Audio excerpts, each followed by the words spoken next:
Salut, c'est Hugo. Cette semaine, on va parler d'un traité qui fait polémique, de la fuite d'une princesse, du succès de Lil Nas X, du bac et de la petite sirène.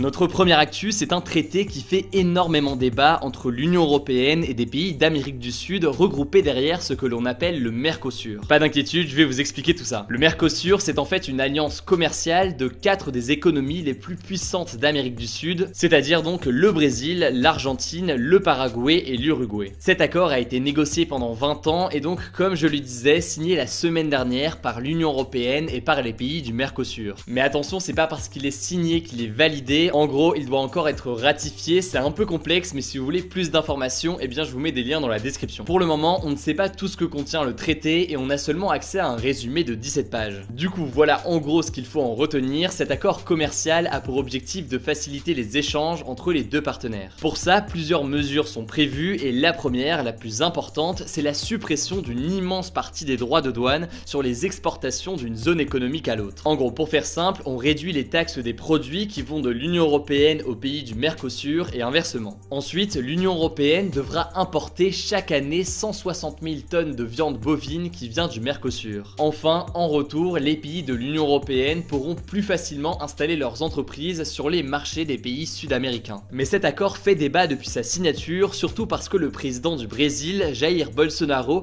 affiche ouvertement qu'il se moque de la protection de l'environnement. C'est notamment ce qu'a dénoncé l'ancien ministre de l'Environnement, Nicolas Hulot, en disant, je cite, je ne vois pas comment on peut, sur un enjeu universel, signer un accord avec un pays qui bafoue à ce point la protection de l'environnement. Les défenseurs de l'accord affirment au contraire que c'est une manière de contrôler la politique de Bolsonaro. Il a notamment été forcé à rester dans l'accord de Paris sur le climat. Au-delà de ça, l'accord est aussi censé imposer aux signataires de lutter contre la déforestation. L'autre crainte concernant ce traité, eh bien, c'est que l'ouverture des frontières européennes à des produits agricoles sud-américains mette en danger la santé des consommateurs européens. En effet, le Mercosur n'a pas du tout les mêmes normes agricoles que l'Union Européenne. Bref, en tout cas, vous l'aurez compris, c'est un sujet qui fait énormément débat, notamment du point de vue de l'environnement, donc on vous tiendra au courant dans les jours à venir. Deuxième actu de la semaine, on va parler d'une mystérieuse affaire de fuite de princesse. Cette semaine, on a appris que la princesse de Jordanie, Aya bint Al-Hussein, a fui son mari, qui est l'émir de Dubaï, Mohamed bin Rachid Al Maktoum. Elle est la 6e et dernière épouse de l'émir. La nouvelle a été dévoilée mardi, la princesse jordanienne aurait quitté Dubaï en mai en secret avec ses 2 enfants. Elle serait ensuite partie en Allemagne, puis à Londres où elle vivrait depuis cachée dans son appartement. D'après le Daily Mail, elle aurait, je cite, passé des mois à méticuleusement préparer sa fuite vers Londres après avoir découvert que son mari lui avait menti au sujet de sa fille Latifa